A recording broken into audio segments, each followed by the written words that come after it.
Also, you may have seen that an interim report released jointly by the United Nations and the World Bank estimates that the cost of damage to critical infrastructure in Gaza is around 18.5 billion US dollars. An estimated 26 million tons of debris and rubble were left after the destruction, an amount estimated to take years to actually remove.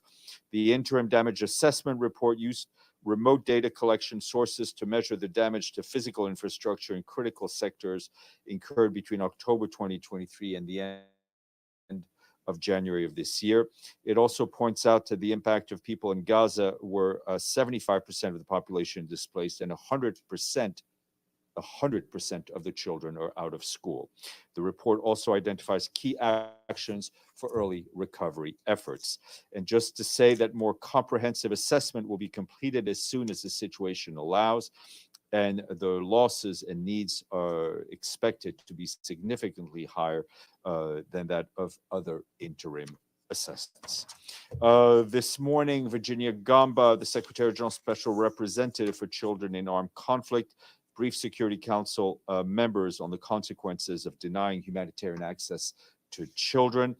She said that in 2022, the UN verified 3,941 cases of the denial of humanitarian access, making it one of the highest verified violations. The highest figures were verified in the occupied Palestinian territory, Yemen, Afghanistan, and Mali. Ms. Gamba added that since 2019, the numbers have increased exponentially, and data is being gathered for the forthcoming 2024 report that shows we're on target to witness a shocking increase of incidents of the denial of humanitarian access across the world. Ms. Gamba called on all parties to allow and facilitate safe, timely, and unimpeded humanitarian access, as well as access by children to services, to assistance, and to protection, and to ensure the safety and security of humanitarian personnel and assets. Ms. Gamba also called for the parties that are preventing children from receiving life-saving assistance to be held to account. Also briefing was the Deputy Executive Director of UNICEF, Ted Chaiban.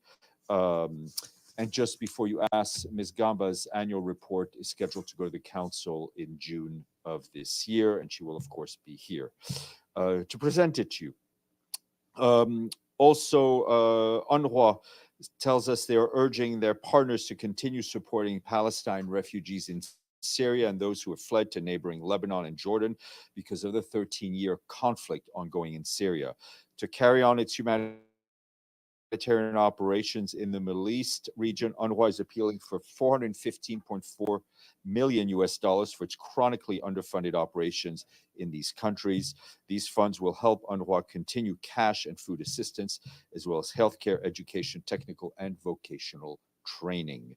And just to show you the calamity of the situation, funding for UNRWA's emergency appeals for 3 countries decreased over the recent years, with a dramatic fall to only 27% of coverage last year.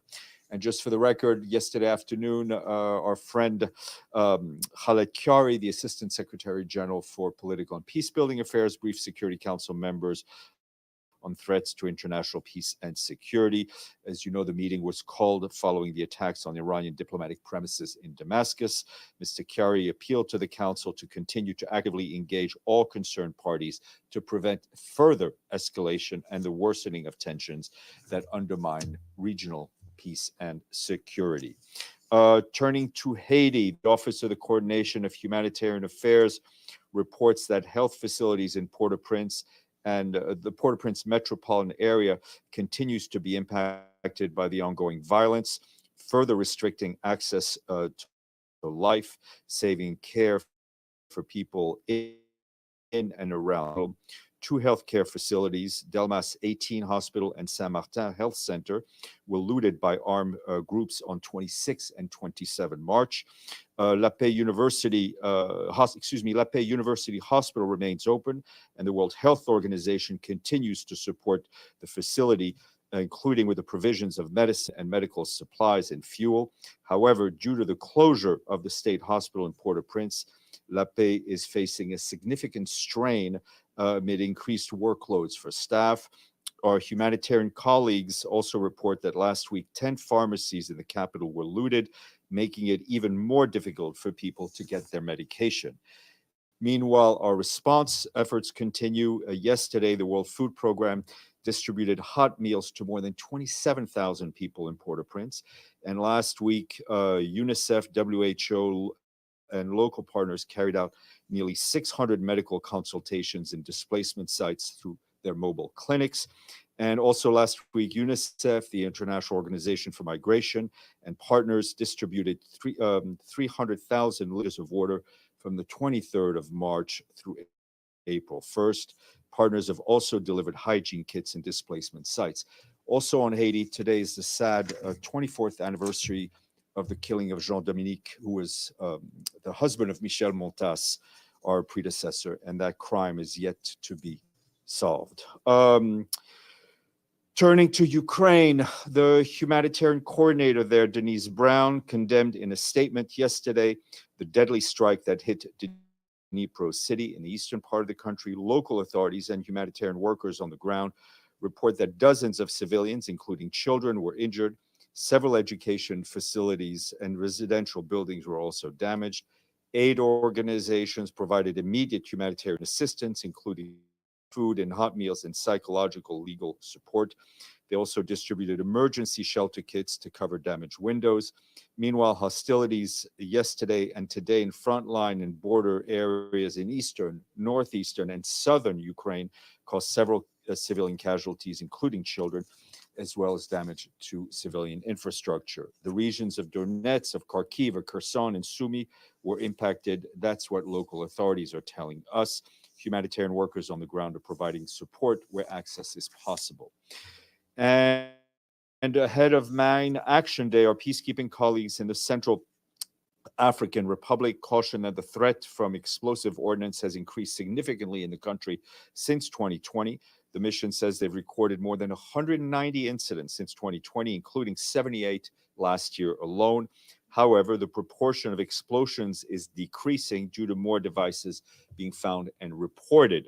The mission has also deployed new capabilities for the neutralization and removal of explosive devices and training for peacekeeping and detection and investigation. The mission also conducted hundreds of educational sessions on mines in 2023, reaching tens of thousands of people, including many children who are at particular risk of unexploded ordnance. In addition, a pilot project between January and March of this year in the country's northwest were targeted more than 5,000 people in 17 remote villages to increase awareness.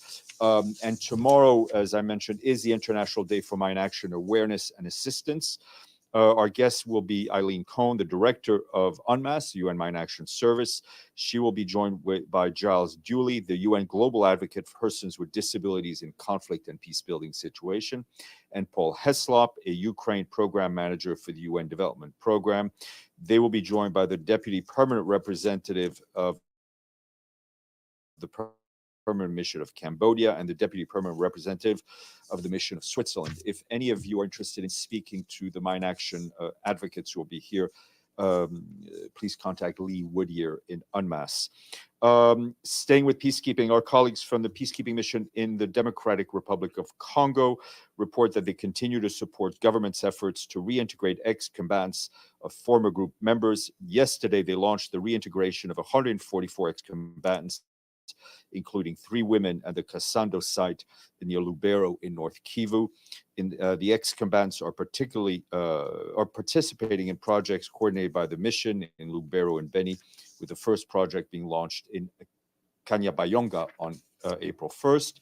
Want to flag a statement by our good friend, the High Commissioner for Human Rights, Volker Turk, who today expressed his dismay the decision by Uganda's Constitutional Court to uphold the discriminatory Anti-Homosexuality Act. He urged the authorities to repeal it in its entirety, together with other discriminatory legislation. Mr. Turk called on Ugandan authorities to prohibit discrimination based on sexual orientation, gender identity. Uganda's own constitution and international human rights obligations demand nothing less than equal treatment and non-discrimination for all, Mr. Turk said. In Malawi, the World Food Program is urging global support for the country as it faces a looming food crisis triggered by El Nino. WFP today appealed for $70 million to provide emergency food assistance to 2 million people for 3 months, delivering a combination of in-kind and cash assistance to impacted households. El Nino is worsening the devastating impact of the climate crisis in Malawi, and the country is still suffering from the impacts of tropical storms and cyclones in 2022 and 2023, and the compounded effect is to push up 40% of Malawi's population into hunger, threatening both lives and livelihoods. Lastly, our quiz mistress, Jane Gaffney, came up with a good one. They're always good. This one I did not guess. Known as the Pearl of the Red Sea due to its Ottoman, Egyptian, and Italian architecture, the city of Massawa is also the largest deep water port in the Red Sea. Massawa. Good, bravo. Eritrea. Yes, exactly. We thank our friends in Asmara for making Eritrea the 97th fully paid up. Stefano, you won. If you have a question, ask it. But use your microphone. You always come up with a question. Well, not always a question, but you always come up with something to say. Yes. Well, okay, then because you provoke me. I'm going to take the provocation. No, yesterday I liked very much your first answer to my first question, but I didn't like at all the answer to the last question. Actually, wasn't an answer. You just lumber something. That was why the Secretary General doesn't ask to the Security Council to have a meeting on the situation of Palestinians in Gaza under the rule of protection, responsibility to protect. The triggering of the responsibility to protect mechanism is for the member states. I think the Secretary General has used almost all of the few weapons in his legislative arsenal in relation to the crisis in Gaza. And I think he has been extremely vocal, straightforward, direct in his appeal for a humanitarian ceasefire in order for us to protect the civilians in Gaza, and also for calling repeatedly for the immediate and unconditional release of all hostages. Edie. Thanks, Steph. A few follow-ups to the briefing. First, when did the 48-hour suspension start of night deliveries? It's a good question. I was told about it today, so let's see what I can find out from you. Okay, and secondly, you talked about numbers dying, numbers of people in Gaza dying. Are there any specific numbers? In terms of people dying of hunger? In Gaza, we'll see if I can get some granularity from WFP. Okay, and what impact is this suspension and the suspension by the World Food Central Kitchen and a lot of other humanitarian partners having on getting food aid to hungry people in Gaza? I mean, it has a double impact. It has a real impact on people who depend on these organizations to receive aid. It's not as if there is an overabundance of aid in Gaza. I mean, we've been talking about the need for more aid to get into Gaza. So any organization that stops and suspends for completely understandable reasons has an immediate impact on people who are relying for that aid. If World Central Kitchen is not cooking, then there are people who are not eating, right? That's pretty clear. But it also, I think, has the psychological and chilling effect on humanitarian workers, both Palestinians and internationals, who continue to do their utmost to deliver aid to those who need it at great personal risk. And a final question. You said Monday that a UN team was trying to get into Al-Shifa hospital. Has that team actually gotten there? No, still no permission to go in. Ms. Salome. Follow up on Gaza and then Haiti. But do you have any estimates in terms of how much the aid getting in has been reduced as a result of this latest? Like, because some organizations have actually said that they're not going to. Do you know what the numbers? No, because Is there any some way of to these quantify the impact? organizations are working outside of the UN umbrella. So I think I understand your need for numbers. It's all challenging aggregating those numbers. Okay, fair enough. And then would the Secretary General have any support for Palestine's attempts to become a full member state here at the UN, their renewed push? And would that be helpful, does he think, in terms of resolving the situation in Gaza, or a distraction? What is clear is that the issue of membership in the United Nations is one to be decided by member states alone, and I will leave it at that. Sorry, can I go one more on Haiti? Sure, of course. You talked about the aid deliveries, or there's some aid deliveries have been going to the north of Haiti. I'm wondering if okay, actually, the pharmacies, is this an attempt? There's a targeting of medical facilities going on there. Is this, it sounds perhaps for the drugs? Is there an illicit drug sales going? Why are they targeting pharmacies, hospitals? I mean, it's, as in any conflict zone, we are witnessing what is happening, what is motivating those criminal acts is one for speculation, but is one to really to ask those who are putting the lives of thousands and thousands of people at risk by looting and destroying hospitals, by looting receipts. I mean, it's, you don't even know what word to use anymore for people who are doing such things to their own brothers and sisters, in a sense. And finally, can you sum up how the conflict in Port-au-Prince is expanding and how much it's expanding? I saw 58,000. Yeah, I mean, it's expanding. It's hitting north. What's the impact outside of Port-au-Prince? It is in the greater metropolitan area. The impact that it's having outside of Port-au-Prince, as there are population movements from Port-au-Prince, where people understandably fleeing Port-au-Prince for safer areas, but into areas that are already under strain in terms of humanitarian goods. So it's areas we can't always get to. And also they are going into communities that themselves are facing challenges. I mean, of the nighttime movement, do you have any idea of how much it represents? I mean, in total, in terms of... these are all, I guess it's these dangerous. are all questions I should have asked myself before giving you that information. Deji, then Mr. Lynch. A follow-up on the team who want to visit Al-Shifa Hospital. Yesterday, WHO said Al-Shifa Hospital has been destroyed. Then what's the purpose of this visit? Well, to assess for the destruction? For ourselves what has been destroyed, what may still be salvageable, with the care that people need. WHO needs to get there. Okay. Yesterday, the White House National Security Communication Advisor John Kirby said that the U.S. had investigated several actions by Israeli forces in Gaza in the past 6 months and had not found any incidents that the Israelis have violated international humanitarian law.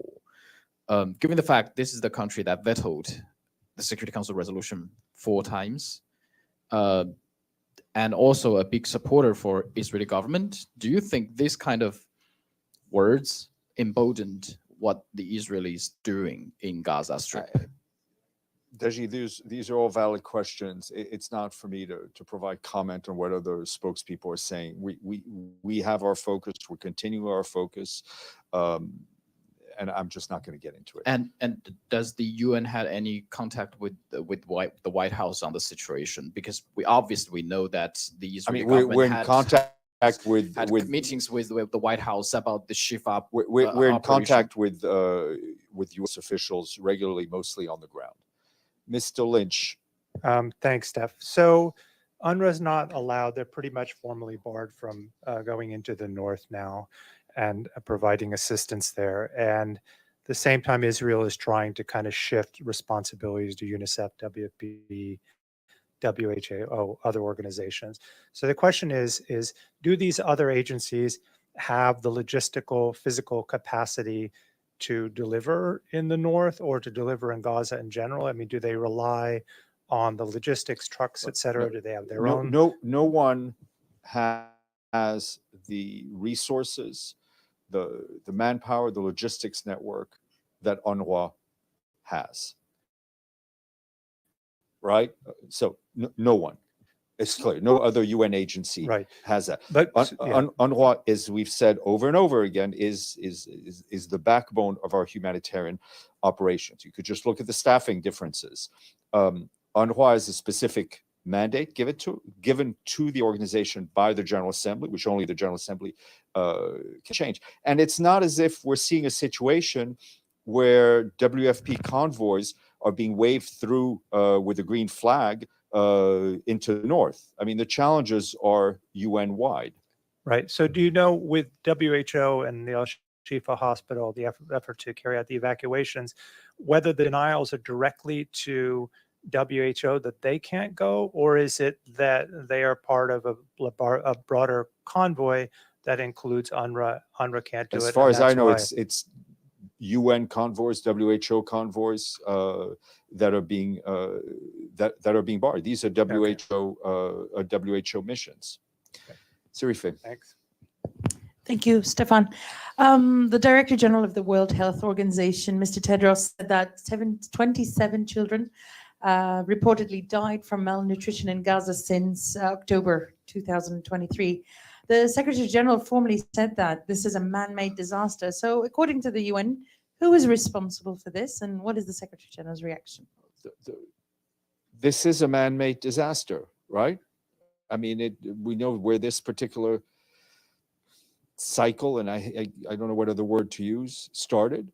It started with Hamas terror attacks. There was then the Israeli response. I mean, yes, it's a man-made disaster. There's no other way to see it. Senor, and then, Just to follow up, I mean, but the responsibility of children dying from malnutrition, I mean, isn't it time to call a spade a spade? Who's causing these children to die from malnutrition? We have been very clear on the responsibility of Hamas, of other harm groups, and of Israel. Senor, and then Madame. Stéphane, more on the Palestinian request for membership. The Secretary General is always calling for the two-state solutions. And doesn't he have an opinion of this Palestinian request? Is it a positive step moment? One thing is the two-state solution, which we continue to advocate for. As for particular membership into the United Nations, it is a question to be decided in accordance with the Charter, which is in the hands of member states. But again, doesn't he have an opinion on that? I think your tries are very valiant, but I will stick to my answer. Madame, and then we'll go to Abdelhamid. Steph, how far will Israel being allowed to go or to go before the world and the UN react really more strongly or take strong action? How far? How many people might die? I'm not sure how you want me to answer that, and what UN are you speaking about? I think the Secretary General has been very vocal and active and acting within the confines of his mandate and his authority. Security Council, the international community. It's not a question for me to answer.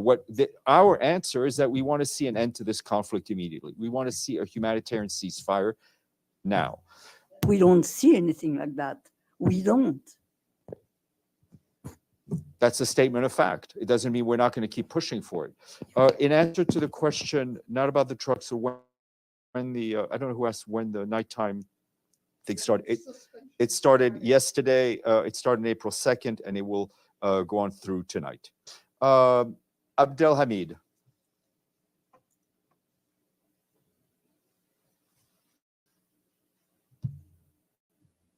Abdelhamid? Thank you, Stéphane. I have two questions. Ms. Gamba today in her remarks did not mention Gaza whatsoever. She only referred to the occupied Palestinian territory twice in reference to like 2022 reports. So how could she, I mean, I need explanation.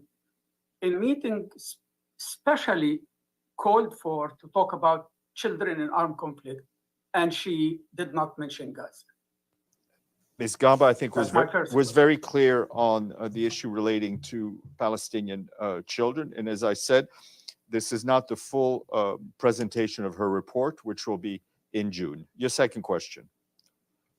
Yeah, but that is, again, every speaker, I've been following the meeting, everyone. Well, I mean, you're more than welcome to reach out to her office. What is your second question? Okay. My second question, there are confirmed reports that some French companies are investing in Western Sahara. Are you aware of these? Did Minorso mention anything about it? No, And Minorso is not there to monitor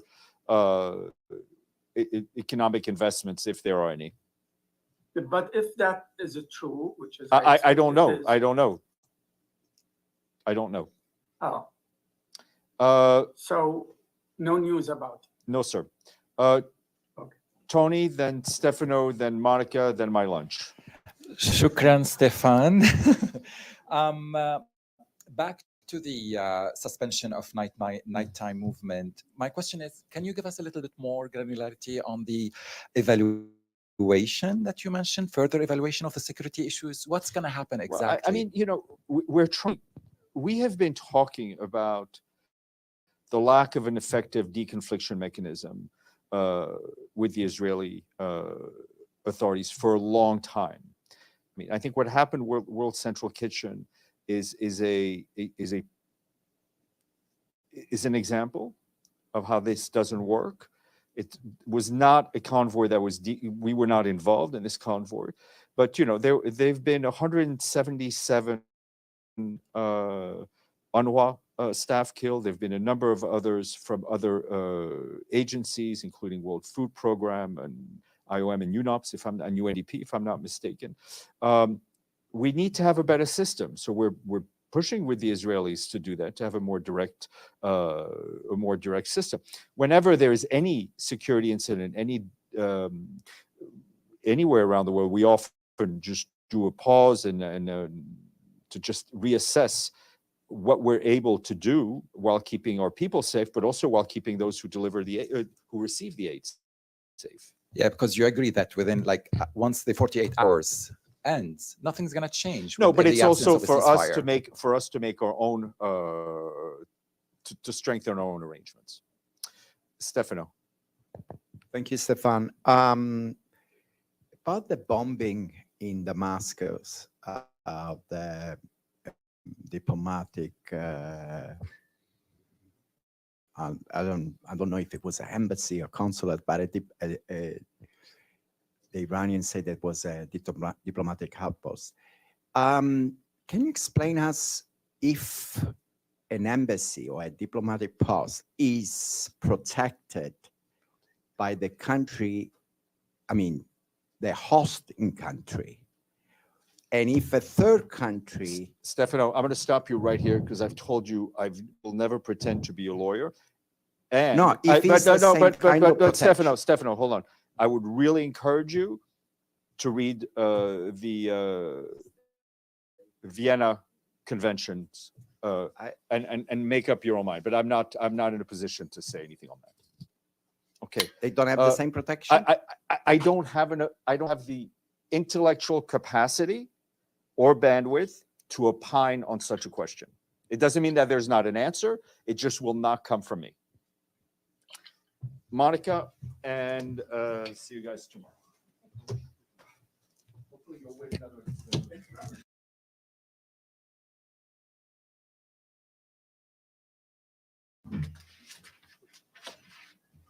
Okay, it's 1 o'clock on the dot. Good afternoon, and welcome to everyone who's joining us here and virtually. It is with great honor and privilege to have you all here for this press briefing for our second presidency of the Council. We have with us the Ambassador, Permanent Representative Ambassador Vanessa Frazier, and our political coordinator, Mr. Darren Camilleri. As usual, we will start with Ambassador going with an overview of the program of work, and then we'll take all the questions here and virtually as well. And without further ado, I give the floor to Ambassador Frazier. Thank you, Adam. Good afternoon, everyone. I begin by thanking you all for having accepted our invitation to this press conference.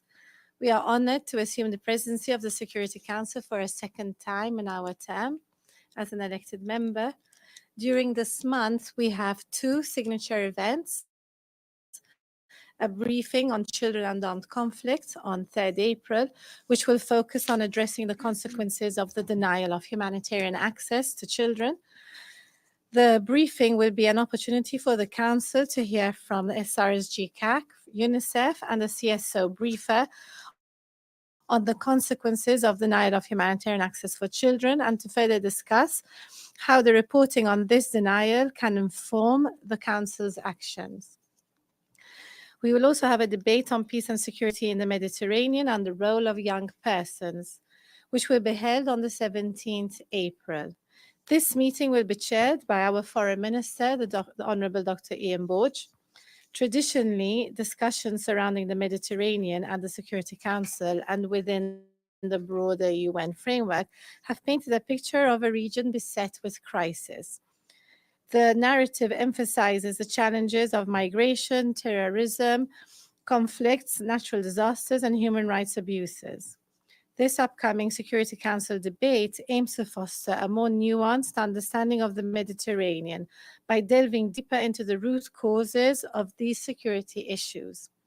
The focus will shift to the positive role young people can play in addressing them.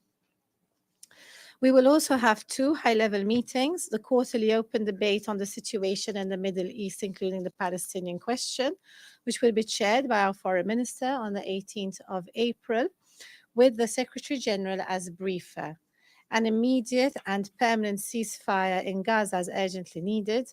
During our presidency, Malta will remain actively seized, with efforts geared towards ensuring that the Council upholds its responsibility and ensure a ceasefire and the release of hostages held by Hamas.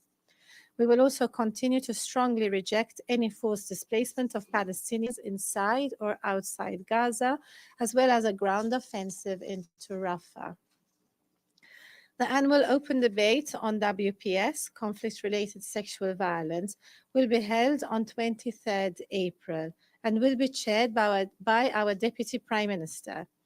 SRSG Patton will brief. The meeting will focus on preventing conflict-related sexual violence through demilitarization and gender-responsive arms control.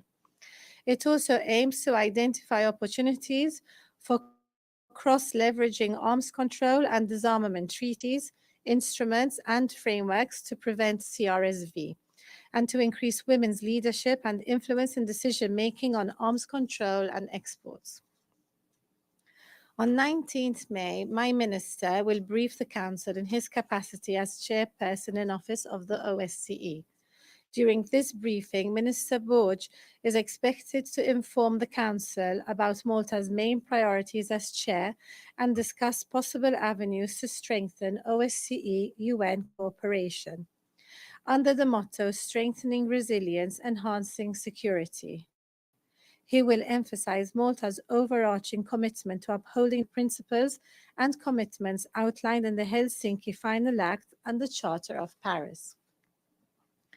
There are also several mandated meetings of utmost importance, namely Colombia, Yemen, Libya, MINURSO, UNMIK, Haiti, Great Lakes, the humanitarian situation in Gaza, and Syria. We have no doubt We have no doubt that we will have other meetings requested during the month, and as presidency, we will include such requests in the program of work as we go along. Malta is committed to contributing to an effective and efficient council. Inclusion is an important principle for us. In the run-up to our presidency, we have met with all countries on the Council's agenda and listened to their views and expectations. We will also be listening to what UN bodies, UN agencies, and regional organizations have to say. Civil society has a key role to play in informing Council members about the situation on the ground. We have invited several CSO briefers to share their views and put forward ideas for the Council to consider. We will implement the shared responsibilities on the shared commitment on WPS by bringing a gender perspective into Security Council agenda items. We will ensure a strong representation of diverse women civil society briefers in Council meetings and support their safe participation. We will also be making WPS and climate-related issues a specific focus of at least one mandated geographic meeting, and we will be convening dedicated stakeouts. I thank you all once again for being here with us, and I'm happy to take your questions. Thank you. We'll start with Valeria. Thank you so much, and thank you, Madam Ambassador, for this press conference. And on behalf of the United Nations Correspondent Association, we wish you the best of luck for the busy month ahead. So it's Valeria Robeco from ANSA Newswire. My question is on Gaza. Are you planning to take steps during the months beside the press briefing in the Security Council, the briefing in the Security Council, to put more pressure on them and to ensure the implementation, or trying to ensure the implementation of the ceasefire in Gaza, as the resolution last week just asked for? Thank you so much. I am sure we're going to have to schedule a meeting on it. If we see that the resolution is continues not to be implemented, there will have to be some form of a discussion of the Council on that.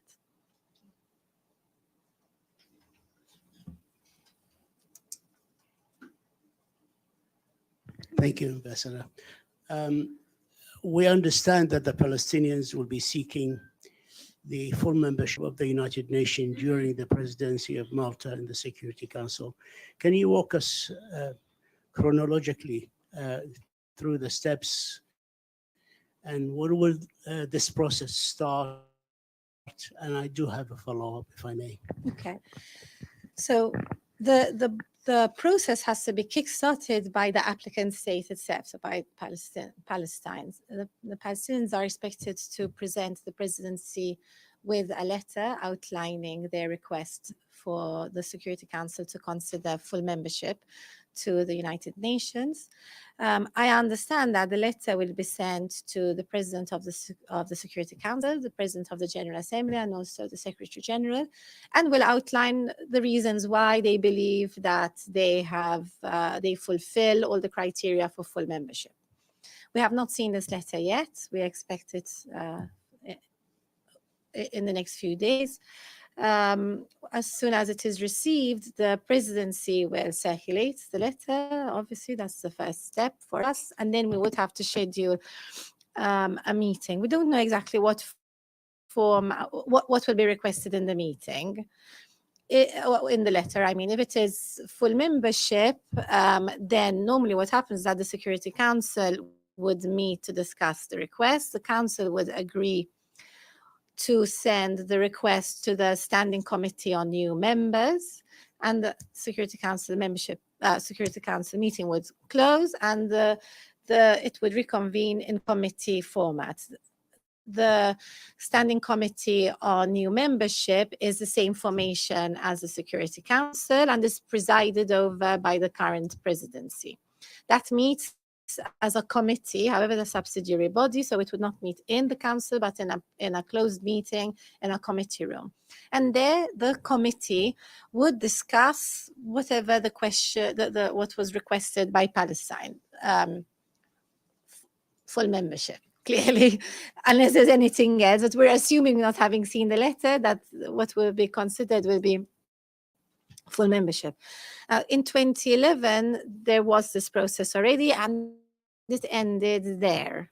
We understand that the request could be the continuation of the 2011 process, but we have to see the letter to understand it. If that is the case, then the committee would discuss again the application and the reasons and the arguments which were laid out by the applicant state, and the committee would have to decide by consensus on the next step, whether it would recommend the membership to the General Assembly.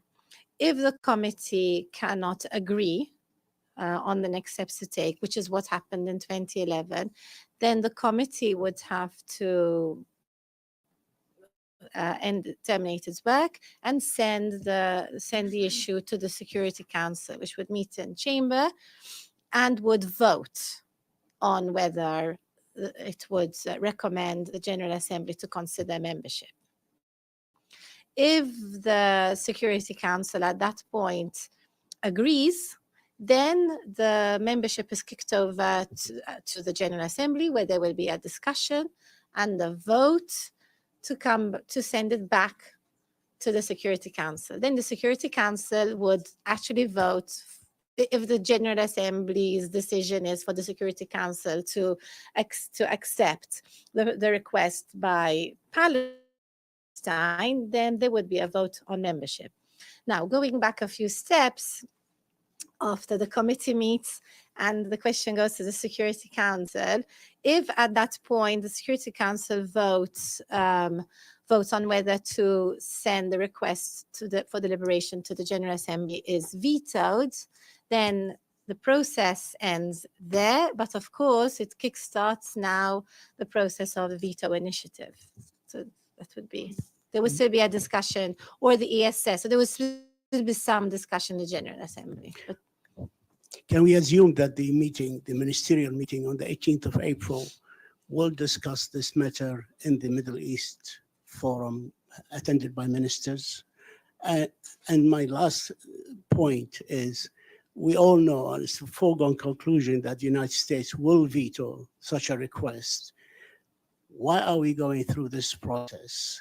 Is it just to strengthen world opinion, to use the climate of support to the Palestinians? What's the point?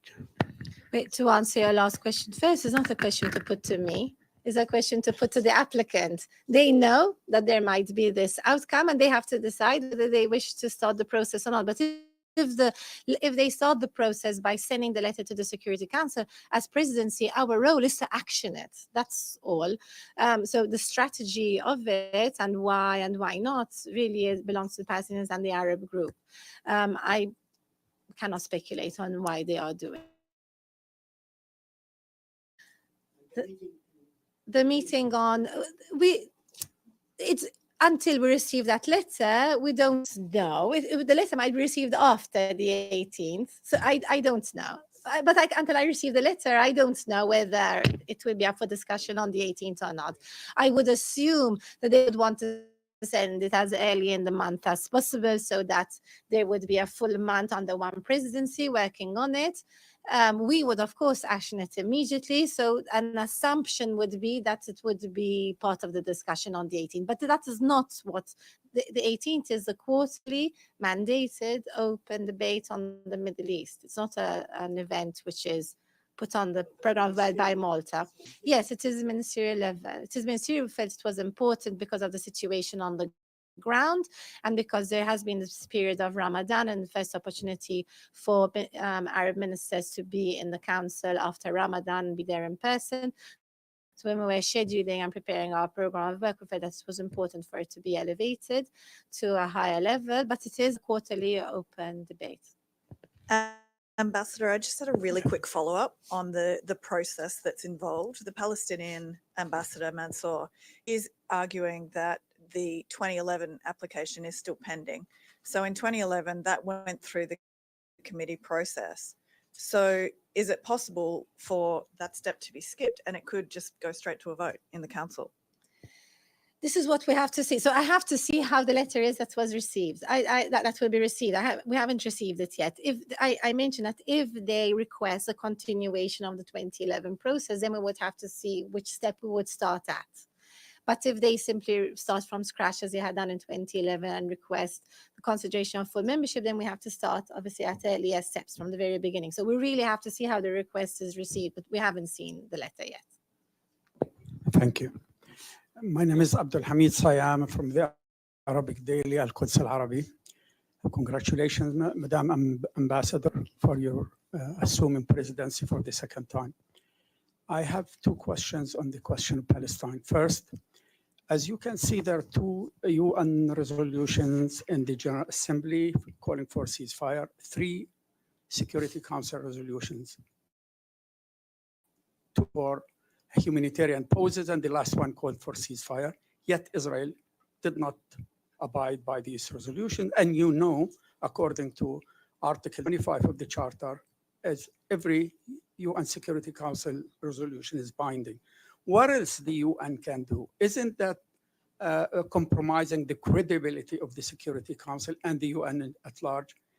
And my second question, which is related, every people in history who fell under occupation, foreign domination, and oppression were entitled to resist their occupier.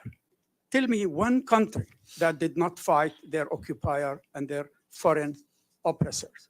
Why only the Palestinians? When they resist their occupier, they are accused of committing terrorism. Thank you very much. So I answered in the first question about the implementation of the ceasefire. Clearly, if it is not implemented, the Council is going to have to meet to discuss it and decide the next steps as a Council. So we are open to scheduling that meeting. We have only assumed the presidency in the last few hours, haven't formally met as a Council yet. And so, of course, the implementation of the Ramadan ceasefire needs to be discussed before the end of Ramadan for sure. Okay. So with regards to your last question, I'm not going to get into all the details about this country, that country, this group or that other group, but definitely what happened on the 17th of, on the 7th of October, it was where terrorists attacked. So that is our position, but we do not believe in collective punishment. We do not think that all the Palestinians are terrorists, and we believe in the two-state solution. And Malta was one of the earliest countries that has recognized the Palestinian right to statehood.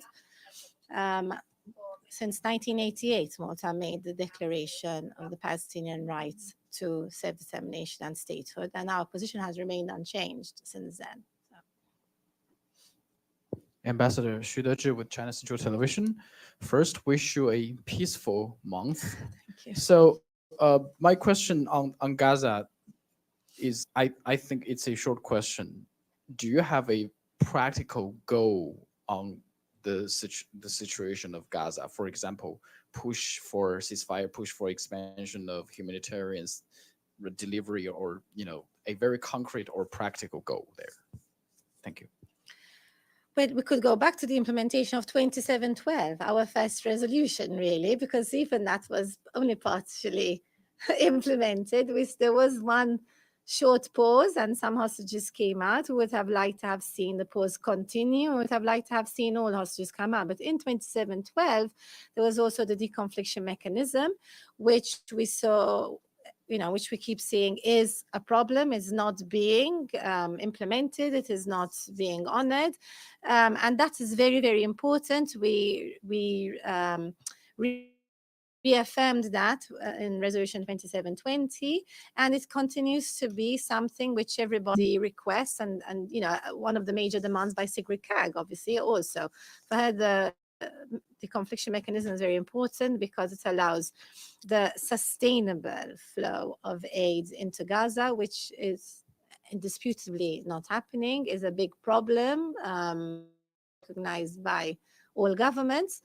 So at this point, our goal will be the implementation of the ceasefire, because now it's come to a point where without a ceasefire, it is difficult to implement any resolution. And as we've seen, even the ICJ has said it is difficult to implement the provisional measures by the ICJ without a ceasefire. So finally, our goal is is that. Ambassador, you got 1 week for the Ramadan ceasefire, and good luck. Thank you. Good luck to the people on the ground who are working very, very hard. I take the opportunity to commend Qatar, Egypt, and the US, who are working incessantly on the ground to try and bring an agreement, a ceasefire, but also a hostage release, humanitarian aid, everything that is needed in a dire fashion, and they are the true heroes.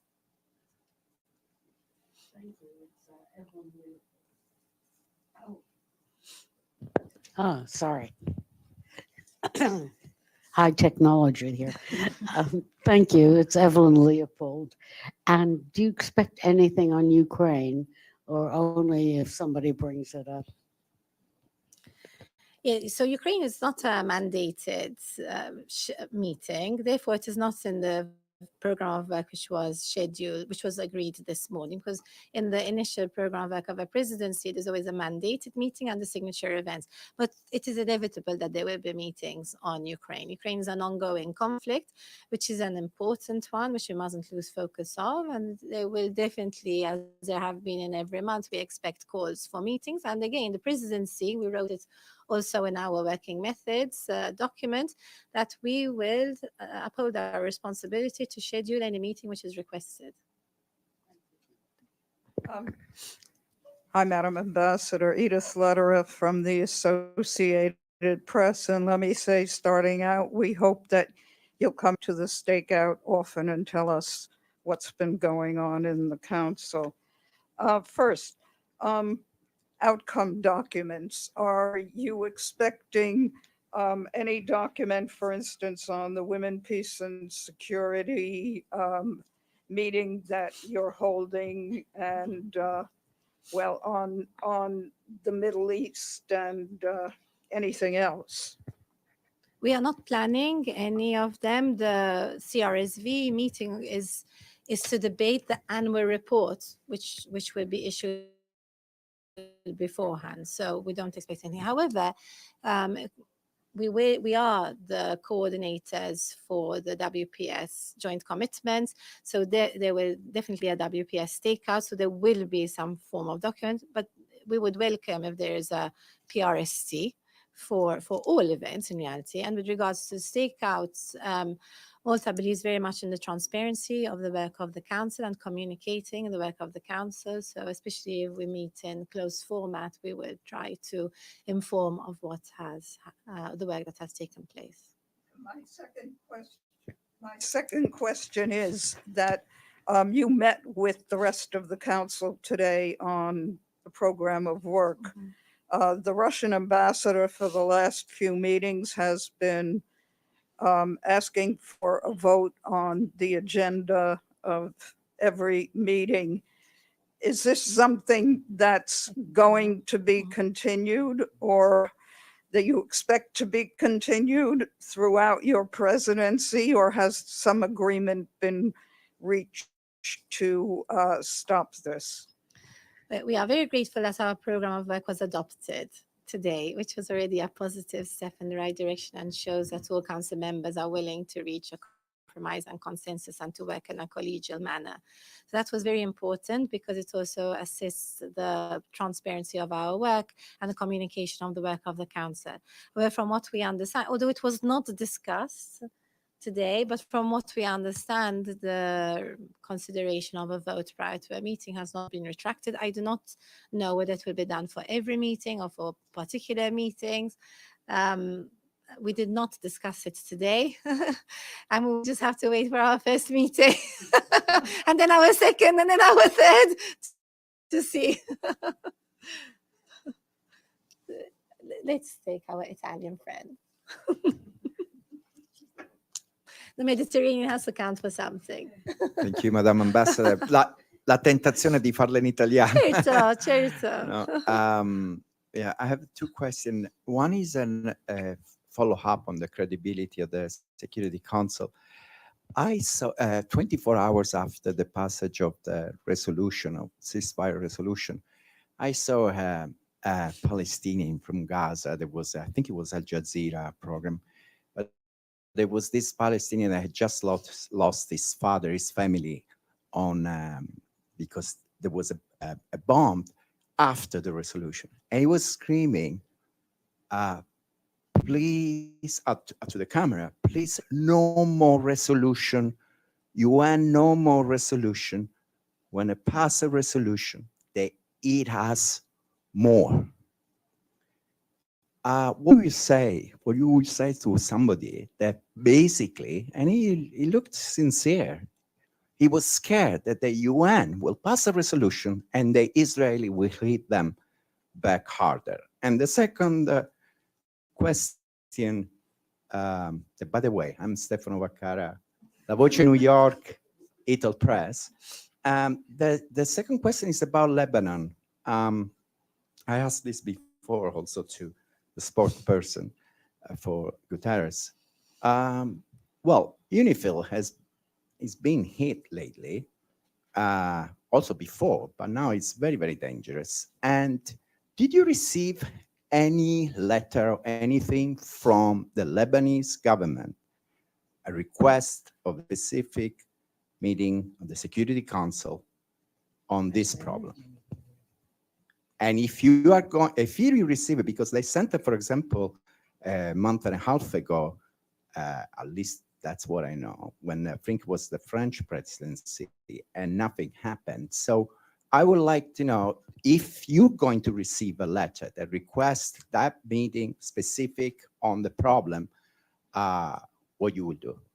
Okay, so with regards to the first question, and I really understand the pain that the person must have been feeling, and not only about the immediate loss that he had suffered, but the 5+ months of horrendous things he must have seen and experienced. So I can understand the anger, the frustration, the pain, the disappointment, all of it. But if Security Council resolutions means more wars, then we disband the Security Council. So I do not agree, unfortunately, with his call. First of all, it sets a process for international law and for accountability.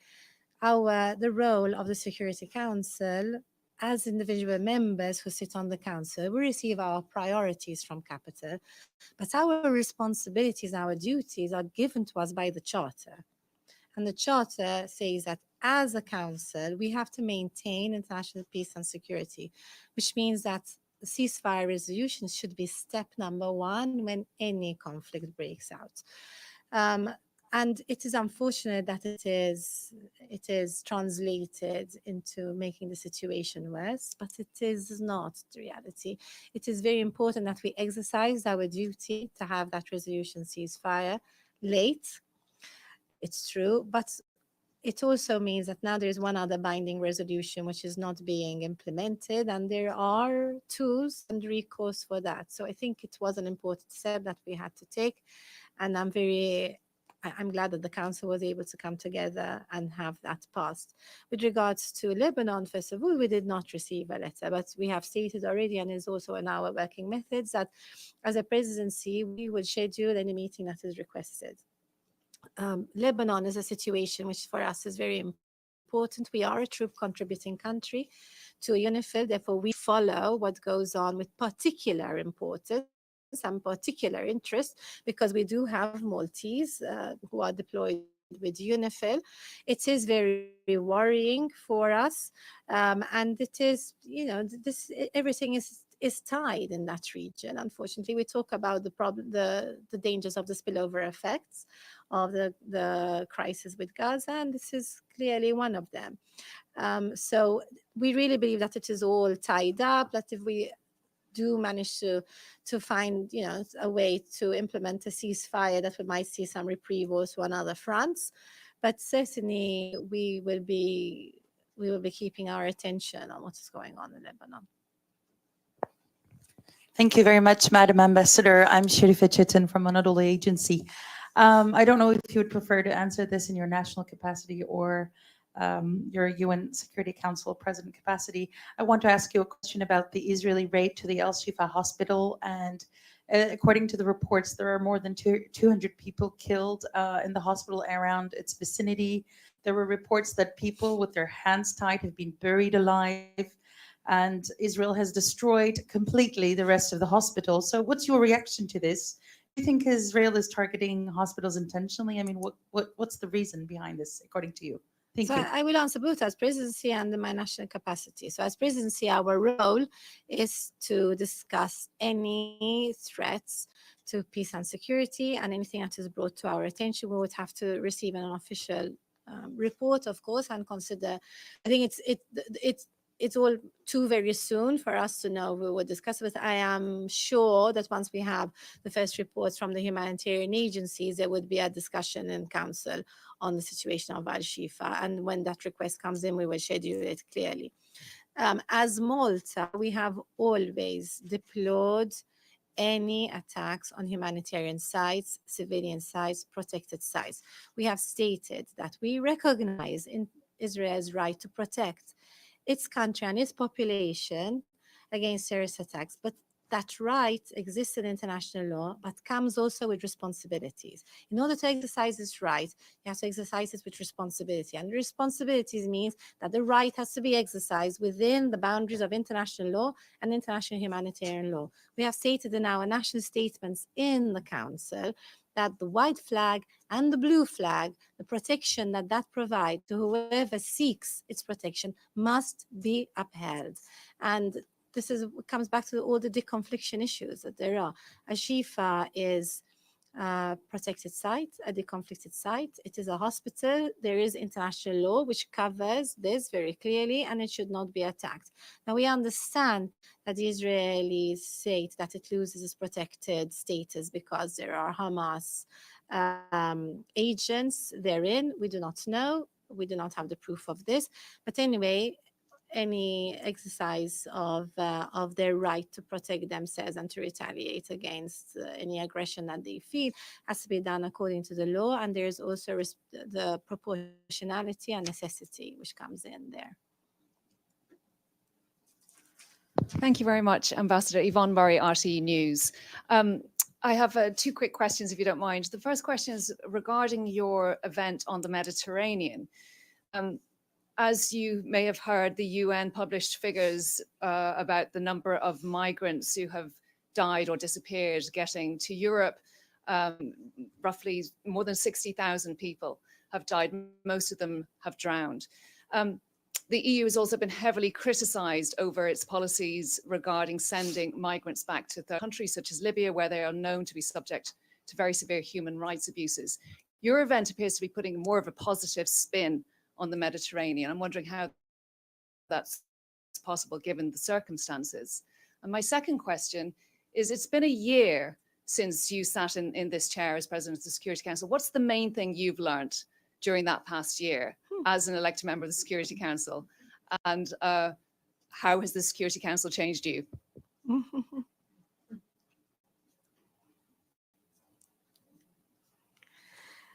Okay, so to talk about the Mediterranean, first of all, it's really disappointing that when anyone speaks about the Mediterranean, the only thing that they can talk about is migration. Our meeting is not about migration, it's about security challenges in the Mediterranean, of which there are many, climate being one, for example. So, and we are taking youth voices. We are giving the opportunity for the YPS agenda to get some visibility in our meetings. Of course, council members can decide to address any aspect that they wish, but it is not a meeting about migration. Simple. And with regards to what I have learned on the council, I have learned that the elected members can be a force to be reckoned with if they are united. And I am very pleased with the force that we have found. We managed to unite the elected members on the Gaza situation, which is a very disuniting file. Ooh, sorry, I'm being attacked.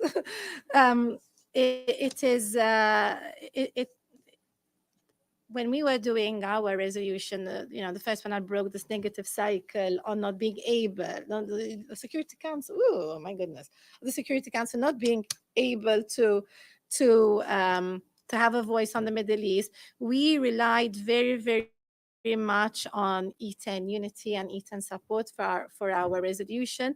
And we received a lot of strength from that. And then it was replicated with resolution 2720.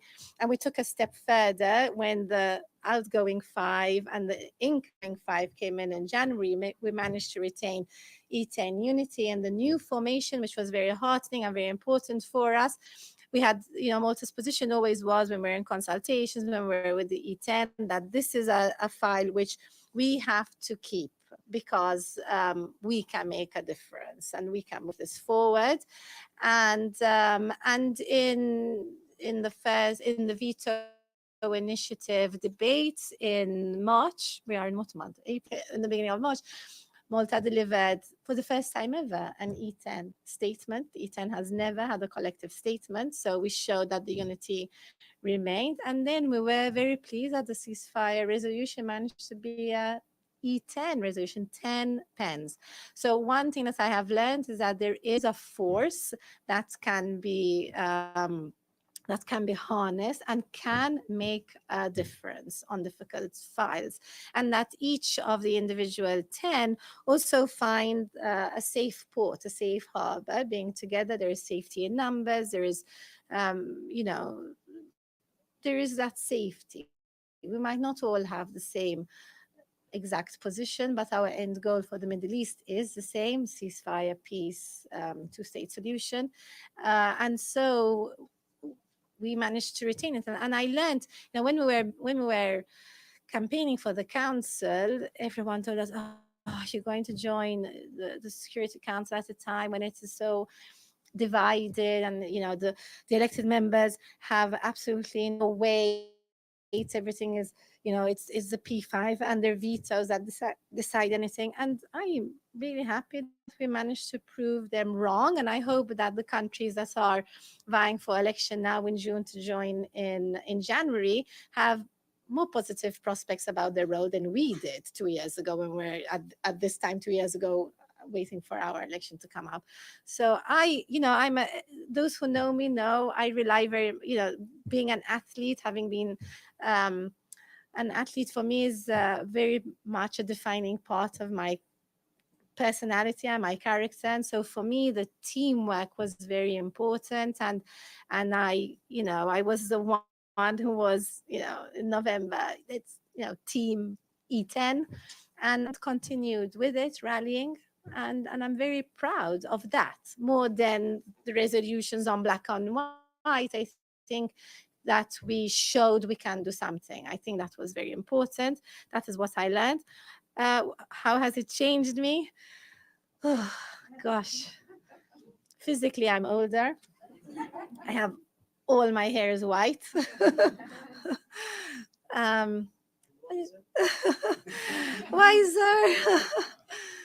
I have become a bit more positive, really. I think I've always been a positive person, but it has, I think that when we are, there's much, the council is not united on many things, it's true, but there's much more unity than one imagines. And when the council is together and when we are at 15, we really do try to work for a consensus and for an outcome. I mean, it really is there. And I have, what has changed, I have changed my outlook on the workings of the council, being on the inside. I have changed my outlook even on the veto, to say the truth. I'm not so negative about it anymore. You wouldn't believe it. For Halloween, I went dressed as a veto because I said it's the monster we're facing, it's a scary thing. So I went dressed as a veto. But I've had, the fact that there is a possibility to cast a veto, people have to understand that it is really the last resort. It is not the first resort. Because there's this elephant in the room, it really gives a lot of space for consultations and for negotiations to try to avoid a veto. So it really is a tool of last resort and absolutely not a tool of first resort. As unfortunately, people see the outcome only. I say it's like a football match. You watch Malta against Gozo, I'm going to say not to mention another country, and you say, oh, they only finished 1-0, but they would have, for 90 minutes, fought on the field. People just look at the results. That's unfortunate. Thank you, Madam Ambassador. So my name is Yu from Kyodo News, Japanese media. I will change the topic to DPRK, North Korea. So as you know, the panel of expert panel against DPRK will be expired on next Wednesday, 10th April. So do you have any plan to vote again, or do you have any other idea or plan to monitor the sanction against DPRK? Thank you. We gave a very detailed explanation of vote at the end of the vote on the 1718 panel of experts renewal. Absolutely, we do not agree with the fact that it was not renewed, the fact that the veto was exercised. We think we cannot understand yet. As new members, we're going to have to figure out it's an unprecedented situation where a sanctions committee cannot rely on the expert advice and reporting of a panel of experts. I have no idea how this is going to be overcome, honestly. I do not have an answer to your question, really. I'm going to be very honestly about it. It will be something we will have to see how it's going to have to be overcome. There's no plans for another vote, but clearly it's not a situation that we can just roll over and accept, I imagine, you know. Sorry, I don't have a better answer.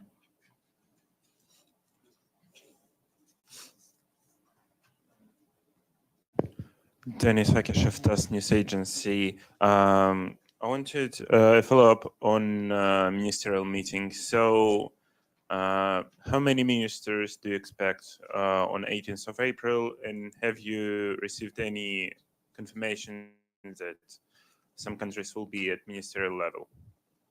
So we were requested by the Arab group to hold this at ministerial level. We're happy to comply. We expect that most of the Arab ministers will be there. We were informed that today's breakfast meeting of the permanent representatives, which is the first meeting of for the presidency to discuss the program of work. There were a number of members who already announced that their ministers would be there, council members I'm talking about, and others who are still deliberating, of course. So we expect that it will be, I'm not going to mention individual countries, but we expect that there will be a number of ministers. Remember, this is also an open debate.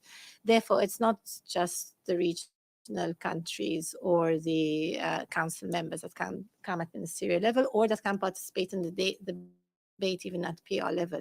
We would expect 70 to 80 speakers at least, since it's an open debate.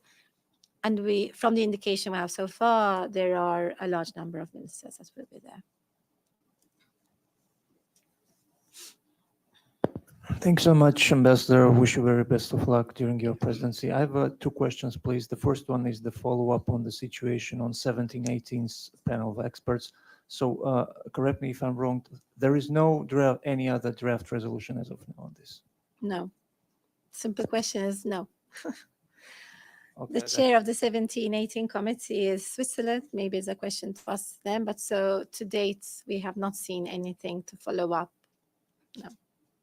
Okay, my main question is regarding the today's reports regarding the Israeli strike on consulate in Damascus. They say that Iranian officials were killed there. So are there any requests from any side to hold the Security Council meeting in this regard? We haven't had a request so far. This is something that was reported only about an hour ago. We haven't received any request for such a meeting. But again, as presidency, if a request comes in, we will schedule it. Oh, thank you, Ambassador. My name is Sinan. I'm with Ruda Media Network, a Kurdish outlet. You mentioned that the Mediterranean meeting wouldn't be about the immigrants. And I wonder why. Can you explain to us why, since Malta is in the middle of the Mediterranean Sea, and according to UN reports, Mediterranean Sea became a graveyard for immigrants, especially for the kids, it became a cemetery. And I wonder why we won't see a meeting about immigrants during your presidency. Because the Security Council is tasked with maintenance of peace and security, and the meeting on the Mediterranean is about peace and security in the Mediterranean. This is a very simple answer. Do you want to see it online? There's anyone online that wants? We'll just stop for a while to take the questions online from our colleagues online. I have Carlo Zappardi from Malta Today.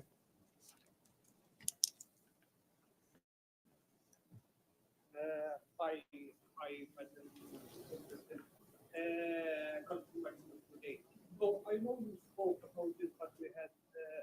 I can't hear. Can you just give us Either 1 second? Carl, either raise your volume or maybe someone go there and shout it out because I can't hear it from here. Can you hear it better like this? A bit better, yes. Mama. You want to go near the sister and tell me what he's asking?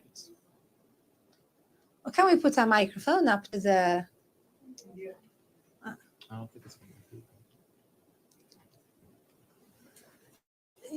Francesca and Carla, can you hear better? There may be one, you can then just repeat the question that he has so we don't waste time. I have one of my staff, just say it, one of my staff will repeat your question.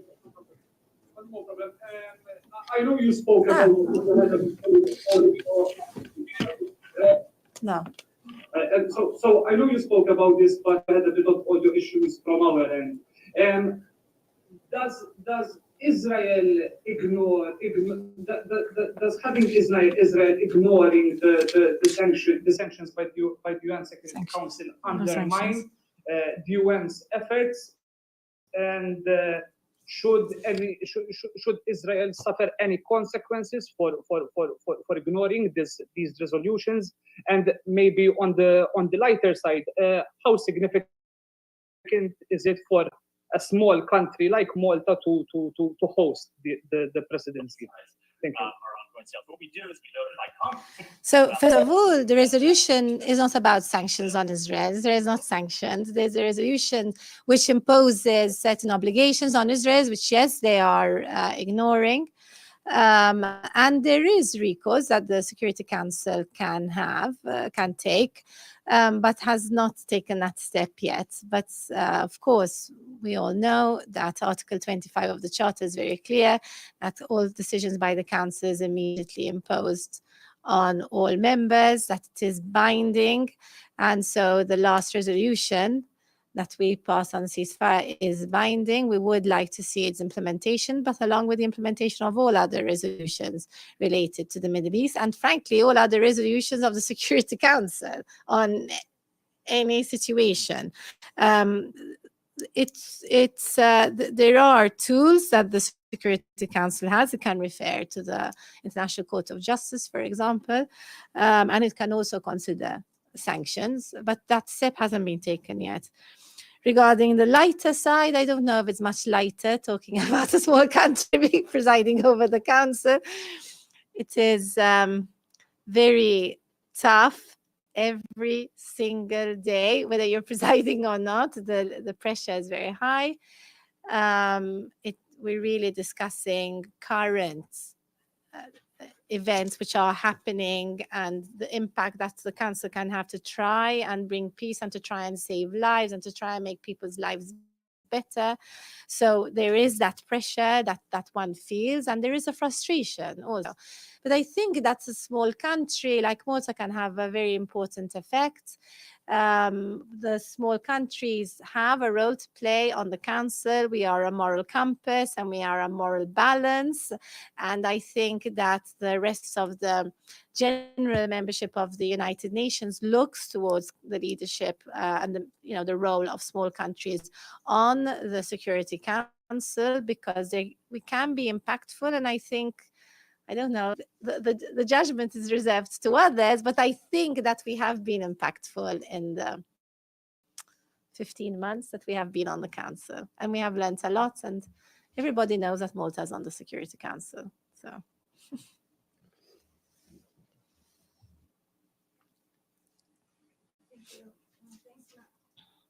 Madam Ambassador, this is Mariam Ramadi with Afghanistan International. My question is actually regarding Afghanistan. As you know, the situation is dire. The women are living under horror of Taliban's edicts and also the security issue, especially the ISIS is gaining power and expanding their activities in Afghanistan. In your national capacity and as a woman and as a member of the Security Council, what do you think of the situation, especially regarding women? And since you're having a meeting on women, peace and security, are you going to invite anyone from civil society, women's rights activists from Afghanistan? And also, do you have any information on the special envoy that was supposed to be picked by the Secretary General and this assessment report actually directed? Thank you. Thank you. I'm happy to move away from the Middle East and talk about other situations that are in front of the country. Afghanistan is very important for us. As Malta, I'm going to speak now. Malta is one of the countries that is very vocal on the situation in Afghanistan, and in the General Assembly, we are one of the voices. And in fact, today there will be a discussion later this afternoon in the GA about codify, the change amendments to the Crimes Against Humanities Convention, and we are one of the voices that wants to codify gender apartheid, and we think that it is applicable at least in Afghanistan. During CSW, Malta was active, held 2 or 3 events on gender apartheid in Afghanistan. We had one also with Malala on the 8th of March, which is become a bit of a tradition that we start our Women's Day with Afghan women. We did the same last year. Also held a breakfast meeting for Security Council members with Afghan women, but this year the activity that we did was under the GA, not the Security Council, but of course it shows Malta's commitment to what is going on in Afghanistan and to women there.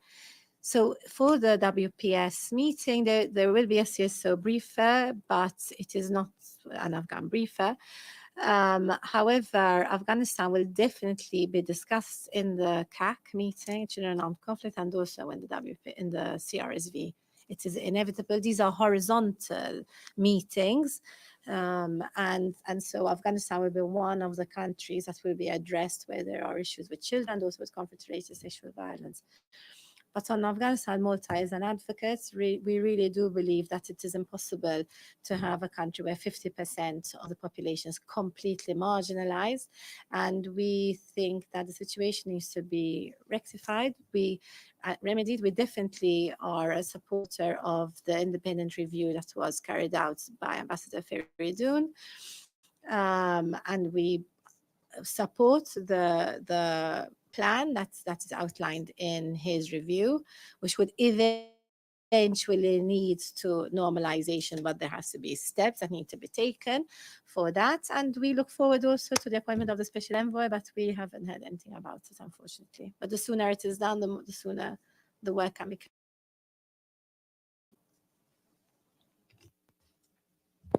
Thank you again. My question on UNRWA, Madam Ambassador. There are reports now, reported today by The Guardian, that Israel is debating the dissolution completely of UNRWA with the US and other European countries. How do you react to that, and do you support the maintenance of UNRWA and strengthening its role in Gaza? Thank you. Thank you very much for this really important question. Malta is one of the countries that has continued to support UNRWA. We absolutely support the actions that were taken by the Secretary General. We think that he acted very swiftly and professionally, even though there wasn't substantial evidence. The evidence was circumstantial. It was important enough and credible enough to take immediate action. We support what he did with the immediate suspension of the indicated persons and calling for the review. The report by Catherine Colonna is due on the 20th of April. We will wait for that outcome. We will definitely schedule a debate in the council once the report has been digested by the council members, has been received and digested by the members, and we look forward to that. And I take the opportunity to inform that there will probably be a meeting on UNRWA at council level, because we received a letter from Jordan requesting a meeting at ministerial level. So probably on the afternoon of the 17th of April, Vice Ministers are in town to participate in the ministerial meeting of the 18th. We will schedule the requested meeting on UNRWA. Thank you so much. Thanks, Ambassador. Back to the Middle East also, and on the question of sanctions, a bit of a follow-up. Do you believe that given Israel's response to the Security Council resolution so far has been more attacks, more civilian deaths, less aid to civilians, more starvation. Do you think it is time to evoke sanctions? And who should do that? Who should be the one to initiate that step? And the second question, what is your national position regarding Palestinian statehood?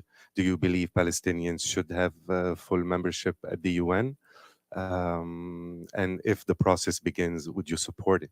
Thank you. I think that I have already answered most of your questions in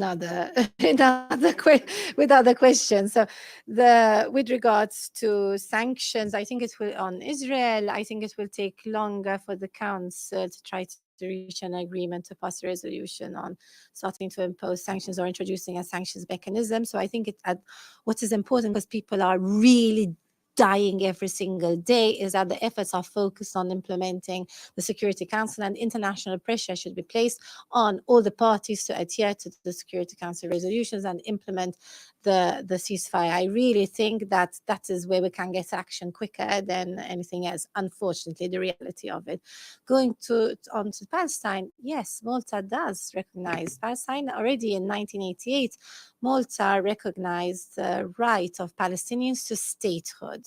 So recently, my prime minister was part of a group of 4 European prime ministers who, on the margins of the last European Council, signed a letter declaring that we will recognize Palestine. And it is a bit of a strange situation. Questions were asked about Malta because it is taken for granted that Malta recognizes Palestine already. It's just that we did it too early, probably is the issue, that before a definition of a Palestinian state and the relevant UN resolutions carved out what the borders should be and what have you, we had already recognized the rights of the Palestinian people to statehood.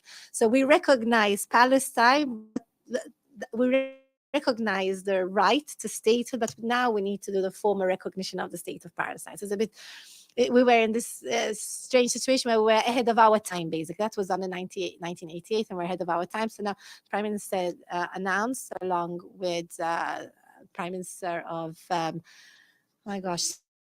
Spain, Slovenia, and I can't remember, and Ireland, I think it was the 4. Ireland, right, where the 4, that's the step will be taken. Malta also has a principled position that any country that aspires to join any multilateral organization should be supported. So whether it's an applicant state, it's not an issue, it's not Palestine to the UN. For us, it is any country that aspires to join any multilateral organization should be supported in their quest for membership. So the obvious answer would be yes, obviously, for this particular, but it's just a principled position we have. Thank you, Madam Ambassador. A quick question about Haiti. I see you have a briefing on Bino on the afternoon of the 22nd. Are you going to try and bring, for instance, the Kenyans and other countries that have pledged police to this multinational force here to try and put some pressure on to actually get this mission deployed? So the meeting on the 22nd is the mandated meeting. We understand that there will be high-level representation at that meeting, but I would not discount that the situation is so dire on the ground that there would be an earlier meeting that would be scheduled, but it would have to be called because of the situation. The meeting on the 22nd is mandated, is the regularly mandated reporting meeting. And definitely, yes, obviously the launching of the MSS, we expect on the 22nd, we expect even the Foreign Minister of the Dominican Republic to be present. So it will be an important meeting. Yes.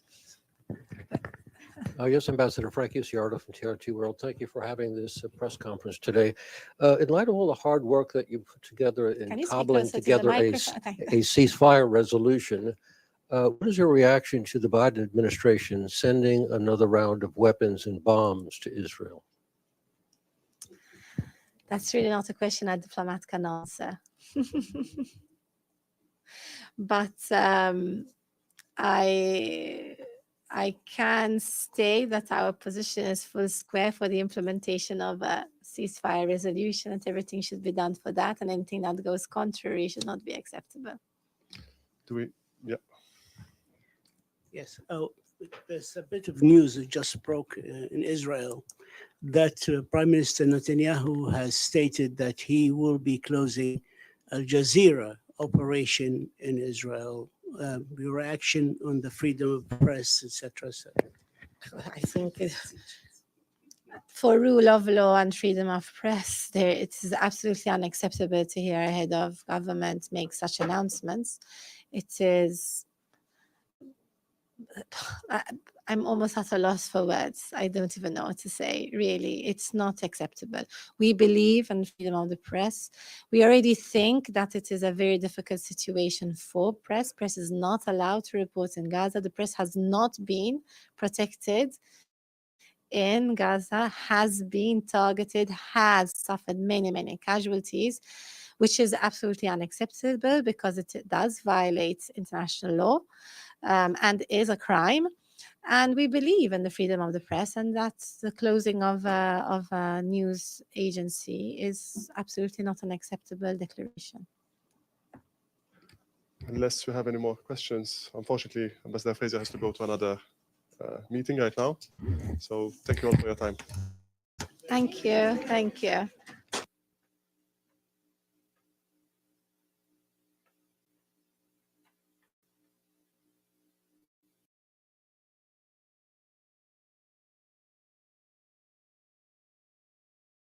An opening statement. On April 14th, 2021, President Biden announced the United